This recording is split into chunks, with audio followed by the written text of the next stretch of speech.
Welcome, everybody, to Stewards of the Sacred Self-Leadership Ritual and Purpose in a Time of Psychedelic Expansion. I'm your host and the creator of this event, Natasha Anand, and today I am thrilled to present to you a sister in name, another Natasha Anand Boojihawon. I hope I pronounce it great this time. Beautiful. Okay, good. So I would love to introduce you because we're going to dive into one of my favorite topics. I'm so happy we are going to share this together, as the topic is going to be an integrated approach to self-leadership and psychedelic exploration. But before we do that, I would love to share with you Natasha's history so you fully understand what kind of expertise she's coming with today. So I will read that for you. She has come here from a long line of visionary souls, her ancestors, teachers, and guides who have been at the forefront of shifting planetary consciousness. Behind this, a lifetime of indigenous wisdom, Vedic tantric lineage, and the privilege of studying under various masters and teachers over many lifetimes. She now immerses herself beyond trauma-informed personal and professional practices. For the last decade, or actually 12 years, she has been working closely with various entheogens and have developed an integrative model for guiding people who are journeying with these entheogens. She co-founded also a social enterprise, Union Street Media Arts, in 2008 with her husband, which worked with marginalized and vulnerable youths and adults through participatory creative programs and alternative education. In 2016, she set up a holistic venture called Earth Clinic and School. She's been space holding and teaching in various capacity over 15 years. She has trained as a coach and practiced as a master teacher of energy medicine, master teacher of integrative yoga, a neuropathic nutritionist, Vedic astrology, internal family systems, and also specializes in couples and beyond trauma-informed edge. She is a program assistant of IFS training, as well as she runs a teacher training about space holding, energy medicine, and holistic coaching. She is known to run transformative gatherings, programs, creating safe ceremonial space for deep healing states of consciousness expansion. I'm so happy that you're here with us today. There's so much depth that you're bringing in, and I'm so grateful that everybody can just tune and feel in to, who you are, and especially the wisdom and the courage to show up fully. Thank you. Thank you so much, Natasha, for having me. It's such an honor to be here and a pleasure. So I would immediately like to dive in because the title is Integrated Approach to Self-Leadership and Psychedelics. And for those who have already been on maybe a curiosity around psychedelics, plant medicines, entheogens, have known and are reading more and more about integration. But I think there's many levels to understand what that means, an integrated approach, which is also about skillful cooperating with these allies. So could you speak a little bit into what you mean with the integrated approach? Absolutely. First of all, I just want to acknowledge the lands that I'm on, because the wisdom that I have had the blessing to come to me, the wisdom and the knowledge from the teachers of the plants and the sacraments, and also the incredible teachers, the maestros, the maestras, is the biggest blessing in my life. So I'm here on the land of the Maya in Mexico, and I also want to give gratitude to the people, the Mazatec people, particularly in Oaxaca of the region, and to Maria Sabina for somehow allowing the wisdom and the practice and the medicine of the magic mushrooms to come to the Western world. And this has been so much such an important part of my journey in the last 5-6 years, particularly as I've been in deeper study with these sacraments. And so I want to acknowledge that, because for me, the integrative practice of life, shall we say, it has come to me in such a large part from my own personal journeying with these medicines and with these sacraments. So as my consciousness has expanded and my energy system has opened and activated, so I have received this information, these downloads, we can say, but also I have been able to develop this embodied experience of what it is to live in an integrative way, in an integrated way. So for me, this is not just about a way of being and a way of living, but this is also about the way that I work and the way that I create my interactions moving forward. So for me, on a very simplistic level, into an integrated approach is the art and science of combining and leveraging specifically chosen modalities or themes or practices in order to create amplified health and wellness outcomes, or outcomes from our life. So we're not just accumulating the benefits of, say, one technique plus one technique equals, an accumulated benefit.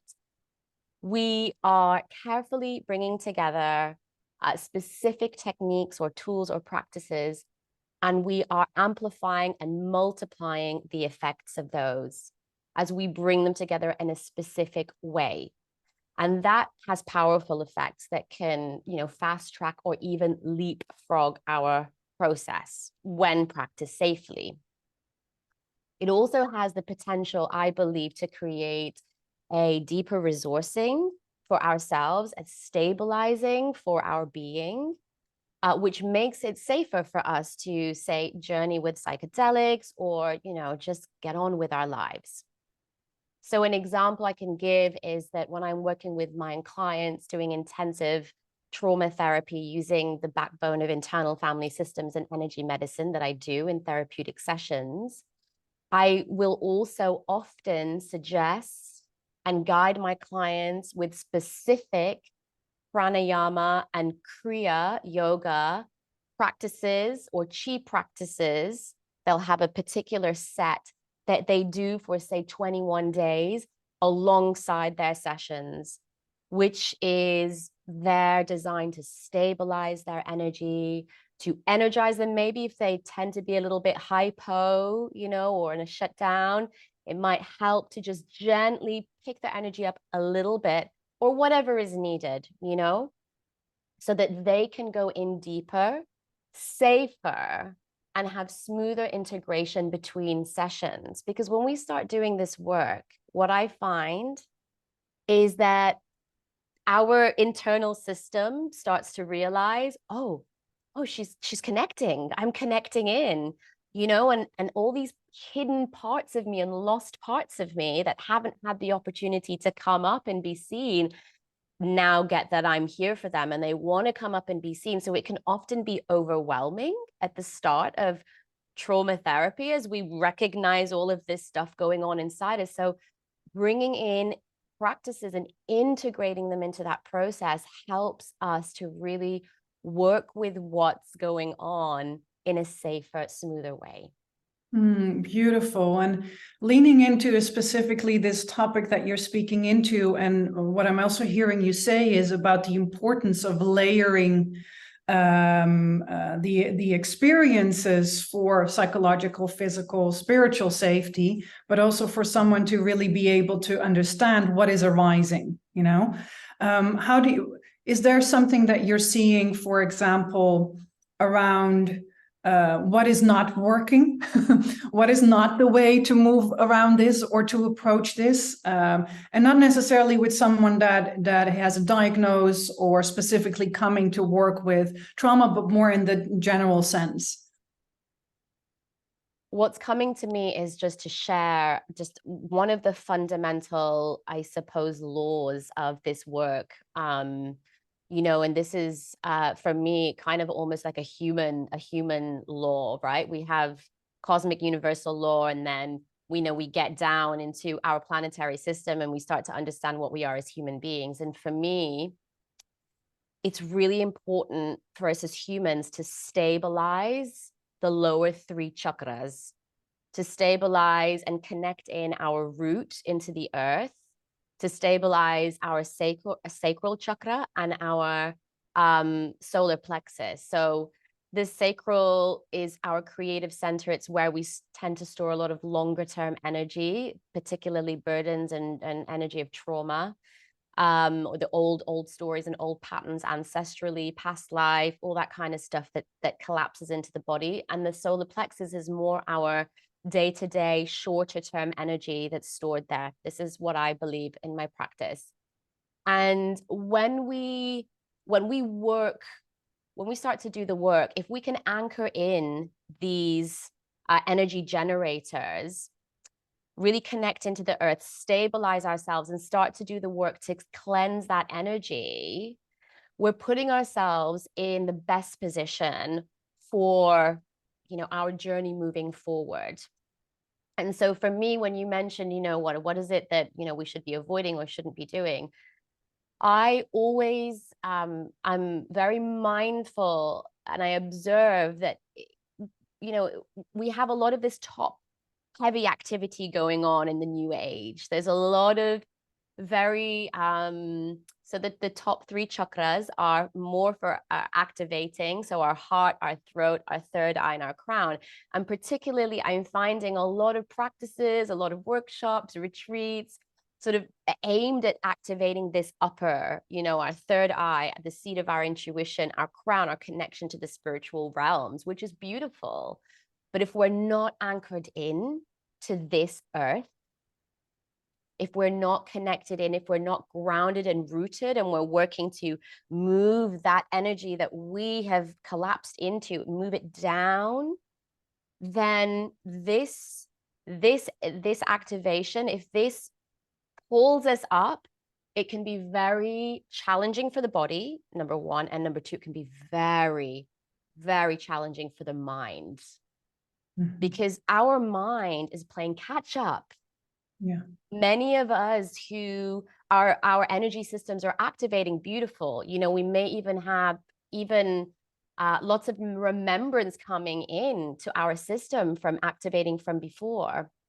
But the mind, a lot of parts of our mind have come with us in this life, and they're very much anchored in this reality that they're seeing through their perception.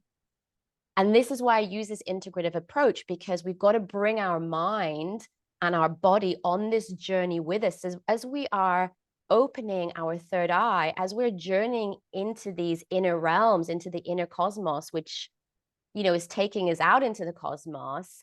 We're bringing that information back. We need to ground and anchor that in. We need to bring the mind up to speed.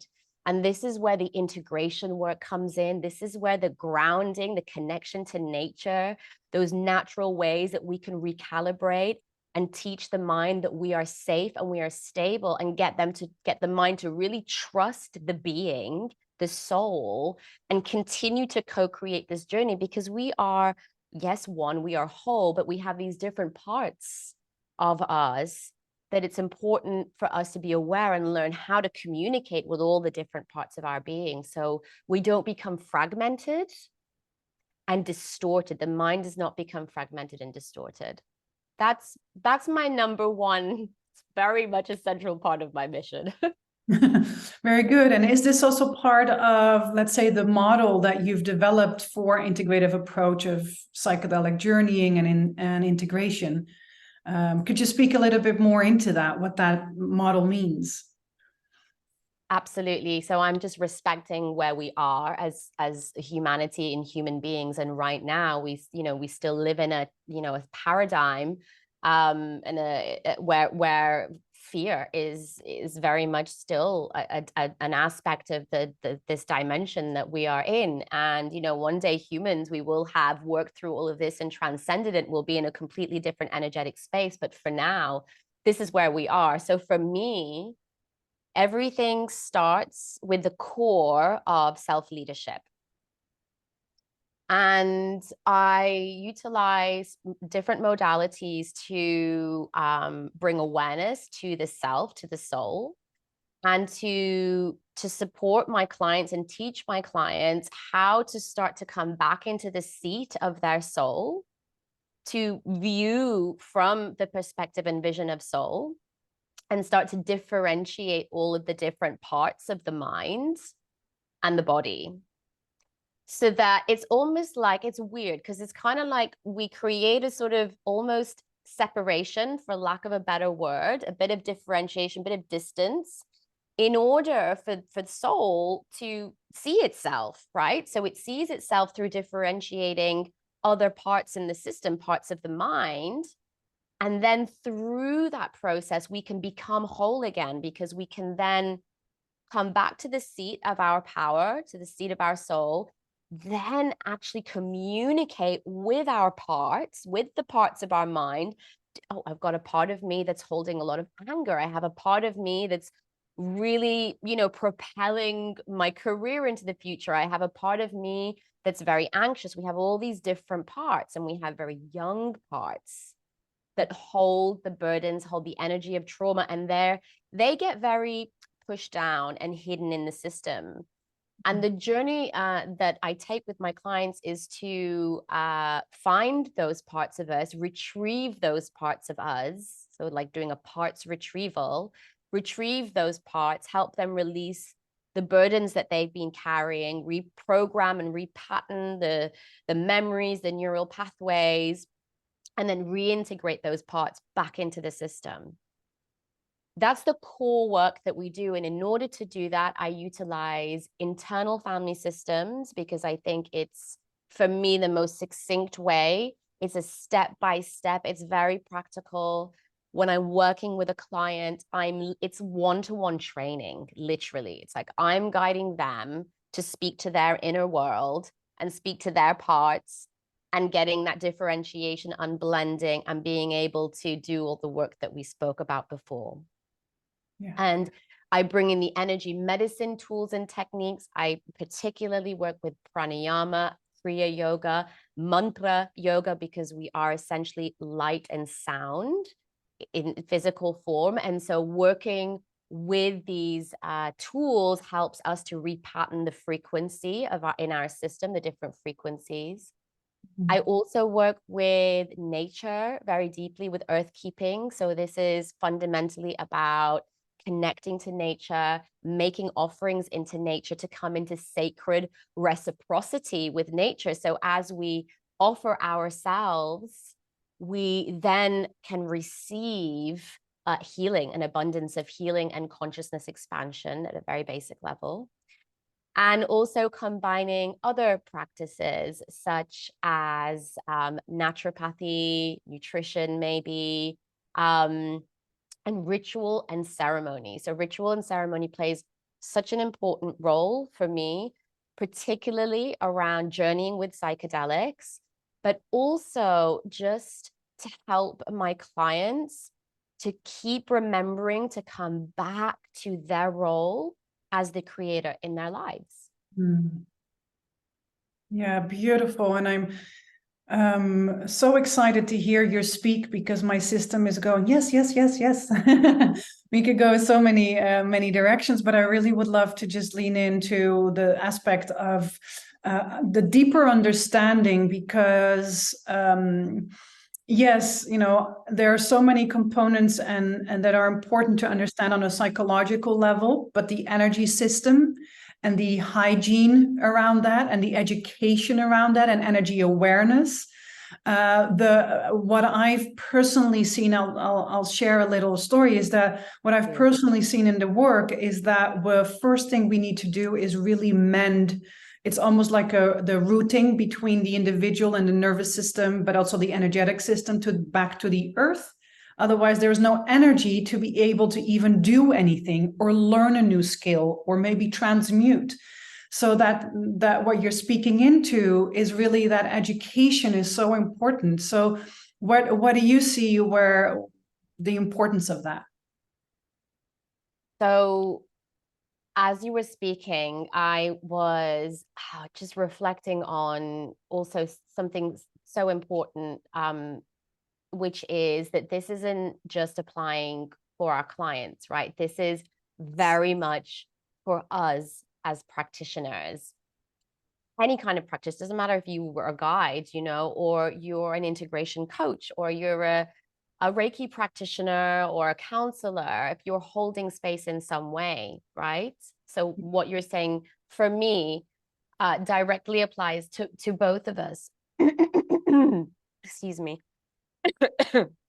And so when I'm talking about having an integrated approach in my work, I'm talking about also as a personal practice. Yes. That is so important. And energy hygiene, energy education, energy awareness, energy culture. This for me is the missing link in the broader field of psychedelic medicine, psychedelic exploration. And I think that, yes, it's here and it's present within this sector, within this industry, within this within these circles. However, we're only, just as we were speaking before this, you know, where we as stewards are starting to come out more and have the confidence and courage to speak more about the reality of what it takes to hold this space, not just as a practitioner, but for oneself. Yeah. Because this is a path of self-initiation as well as initiation by others. So us as guides, the plants, the sacraments, you know, our animal guides and our plant guides, they're there, and our teachers, our ancestors, they're all there to support and guide us and help to initiate us on this path. But ultimately, everything comes down to the self-initiatory process. This is the core of self-leadership. We must lead ourselves. We must recognize who we are, what we're working with, work with that, and then hold that space for ourselves as we guide ourselves into our own journey of healing, expansion, consciousness expansion. So these practices have supreme preparatory benefits due to the fact that they create altered states of consciousness and prepare us for our journeys, due to the fact that they help stabilize our systems, anchor us in, as you beautifully described before. But also they help to ensure that both the practitioner and the participant are stable, clear, and energized. You know, preparing us to venture into those inner realms. This isn't something to take lightly. You know, we're really taking ourselves on a strong journey. So the more embodied we are in our self energy and aware of our different parts, the more we can be aware of the nuances of psychedelic journeying, you know, understand what the process might be up, you know, how that alters the psychological landscape, how that the emotional system, the energy system, we can prepare for that. We then have tools to navigate that. And then we have the tools to integrate, because after a psychedelic journey, your system becomes reorganized. And it's important to tend to that and help to really care for, protect, and seal in the work that's done. So there's so many ways, as you mentioned, we could go into this. There's just like fractals upon fractals. But what I encourage ultimately is a depth of self-leadership for us as practitioners and for individuals on this journey in order to maximize the potential of these opportunities. Yeah. So in terms, because you're already speaking about the self-hygiene and that self-responsibility and dedication you need to have to fully understand that it's not like you're going from 9 to 6. You're doing the work, and when you get home, you put off your shoes and you drink your beer, and at 9 o'clock you start again, right? It's 24/7 all of the time, and everything you choose will have an impact on the field that you're cooperating with or space holding that you're creating. So that responsibility is very, very important to acknowledge. What do you feel about, like, could you speak into, for people that are, for example, interested of becoming a practitioner or are practitioners, teachers, guides, what is important for them to really understand and know? So for me, first and foremost, is what is the vision that they hold, and what is the mission that they're on. And again, as we expand on our journey of self-leadership, we start to differentiate between where are my hidden agendas, where the hidden agendas of my parts, where am I coming from a perspective of maybe lack or maybe fear, and how is that shaped my perception of what I'm here to do? What is it first of all, that I see in the world, and what I'm here to do? Because that intention behind the work moving forward, whether that's just simply personal or professional development, that intention is so key to drive it. So to give you an example of my own personal journey, I worked with particularly ayahuasca and peyote for 12, for many, many years. I've worked with for 12 years, but probably for about, I would say, maybe 6 or 7 or 8 years before I even really had this vision start to come in that I would be, working with people to guide people. I stayed with my own personal practice and exploration and worked on clearing anything that was coming in prematurely, that was taking me off in different directions, but also utilize that time to really start to see from the seed of my soul and understand humanity in the place that we're at this time from a clear, and it's like I was refining myself on this journey, year after year, just refining as I'm clearing away more trauma or more burdens. My perception is refining, and I'm starting to come out of my fear-based perspective of life. I was coming out of, I remember that place that I was at right at the beginning of my journey of training as a coach, like 12 years ago. I'm here to help people. And there's a huge bias behind that. The belief that people need help, and they need help from me because I'm one of the few people that can do it. And this belief system that people out there in the world are sick, they're X, they're Y, and they're Z. And as I worked in my community and I started to understand the incredible capacity and resource, I started to come away from lack consciousness into abundance consciousness, and I saw the world in a completely different way. So my vision started to change, and my vision became that my vision is that all humans are happy and free, and I started to see that my mission isn't to help people or to heal people. I'm not the healer. That my mission is here to hold space to support other humans on their journey of self-leadership and growth and healing and consciousness expansion. I'm here as a guide to facilitate and to support that in any way that is deemed fit by my vessel. And so that for me is the starting point, and so important for us as guides and practitioners to continually refine, have that embodied experience of journeying with these medicines, with these tools, with these practices, to integrate that and to teach that from a place of embodiment, and to allow our perception to refine so that we can start to come into a clear karma-free perspective of what it is that we are here to do. Yeah. Beautiful. And paired with that is, of course, also the acknowledgement that you've given in the beginning of our conversation, the acknowledgement to where you are physically at this moment, what the gifts you've received, the honoring, stepping into a space and recognizing that that reciprocity or that right relationship starts with us acknowledging those that have walked before us, that we sometimes, I'm always learning. Everybody's always learning and growing. And I personally I'm dedicated for this whole year to connect to more peers. I was sharing that with you as well. Like there's 2 whys for this event. And one of my personal whys is the peer-to-peer connection, which is so important for nourishment.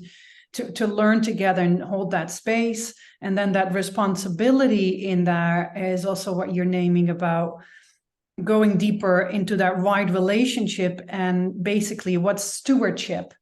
And stewardship is understanding that, you're taking care of something that is valuable, and you're nurturing that, not because for your, you can enjoy the pie, but it's not for you. It's not yours, to keep, but you can enjoy it. It's part of you as well. So how do you see for example, the more meta view on stewardship and people that are practitioners and teachers and guides, or to be in that right relationship, as you so beautifully already showed us how to do it in a way? So first of all, for me, the question that I invite people to tune into is, what are we stewarding? Being a steward is an honor. And as you mentioned, a responsibility. And as stewards, we are taking radical responsibility. Excuse me. We're taking radical responsibility. So first of all, what are we stewarding? We can be keepers, servers of the medicine. We could be stewards of resources like land and assets. Maybe we are wisdom keepers of sacred and even secret teachings, stewards of the path of initiation, as I mentioned before, teachers of sacred sciences, priests, priestesses in our communities, but more broadly, stewards in our communities and on our planet, stewards of nature, of the trees, of the water. I myself, I'm a water carrier, and I work a lot with the water, with the land. So, to hold all of this with grace and ease, without the blind spots and projections and burdens and agendas of our parts getting in the way, that takes presence and inner work and our own healing and our own exploration. It's a continual journey. This is the radical responsibility, because we are also stewards in the unseen realm, and we are contributing to the engineering of the architecture of this new world that is being created in the unseen realm. So we dream it in, we weave it, so we go into the grid of consciousness, and much of this work is done very easily through psychedelic work. And through our pure intention, we don't even have to go work with the psychedelics. We're weaving in that dimension, and then that reality that we're creating is collapsing into the physical. It's my belief and my experience.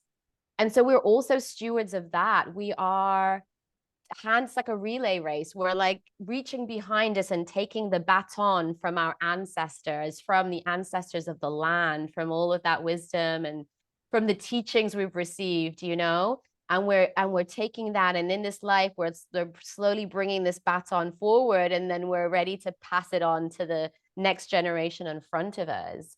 And as we do that, we're building these temples, these lighthouses in those unseen realms, and they are collapsing into this physical form. So there's so much, and there's such huge responsibility, but we can really only take ourselves to the others to the depths that we've been ourselves. And as stewards, this is how we are held accountable by nature to go into those depths. Because if we're supporting our clients, who's supporting us? Who's holding us? So this stewardship for me is this beautiful two-way process. Yeah. Well, beautifully said, and indeed, it's a relationship in that. Looking at your experience and layering experiences for people, have you observed over more than a decade of witnessing, when we come into the changes in the psychedelic ecosystem? But there is also changes maybe in how people are perceiving, or what kind of messages, or what kind of I call them sometimes downloads, you know, or insights or metaphors, you know, whatever your language is in that. Have you seen anything around that this has been changing in the field with people as well towards maybe more of accountability or more about self-leadership, or their purpose is becoming more and more online? And what are you observing in that? Yeah, that is bang on. That is exactly what I'm witnessing, this U-turn that is happening. So in the circles and the groups that I'm in, we tend to do divination before we do ritual. So we listen deeply to our communities, to the people around us. We listen to the messages from nature of what's coming in. We receive those insights about what is current for this time. And then we make the offerings in the form of ritual. We make the prayers, we do whatever it is that is being asked of us.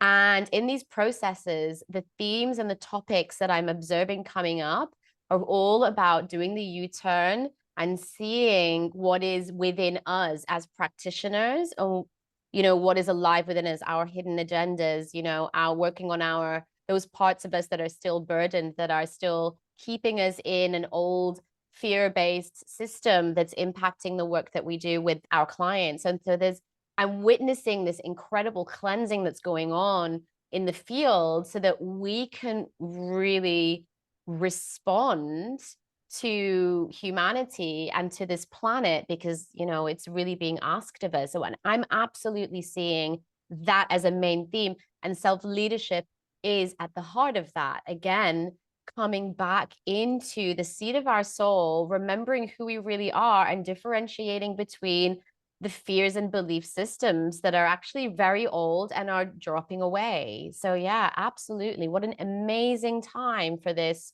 accountability and self-reflection.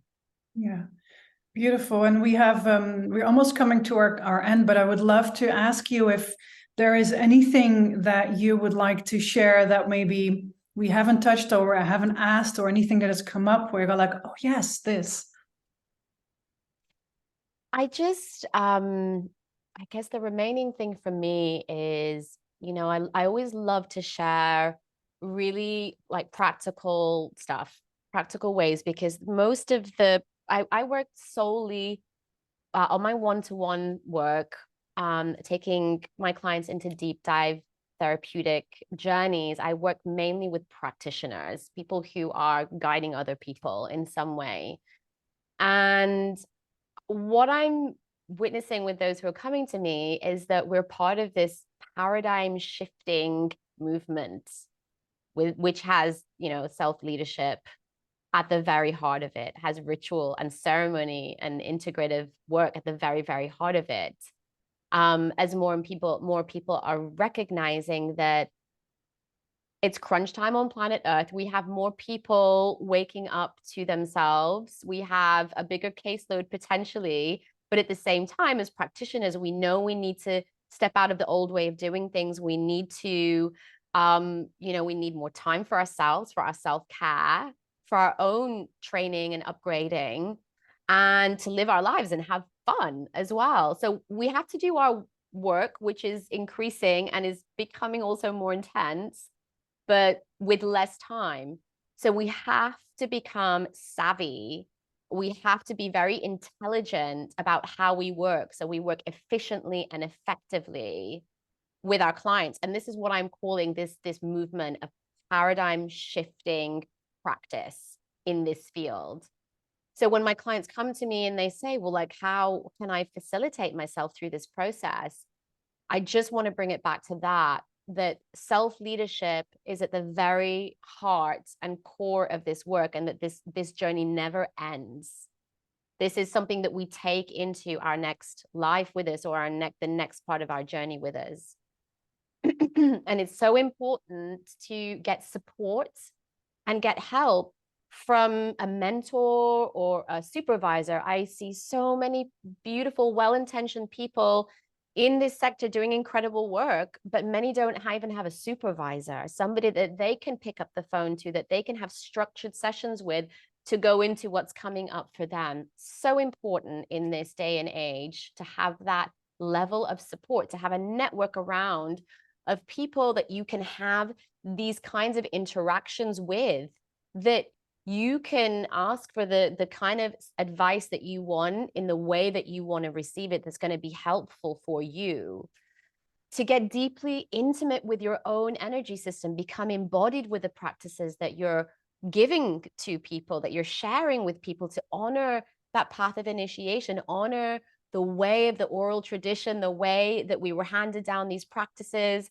to really practice them before we pass them on, to educate people about what high quality health and well-being is. You know, we're coming into a space where the old ways of looking at the biochemistry and anatomy and physiology and energy, those old ways don't work anymore.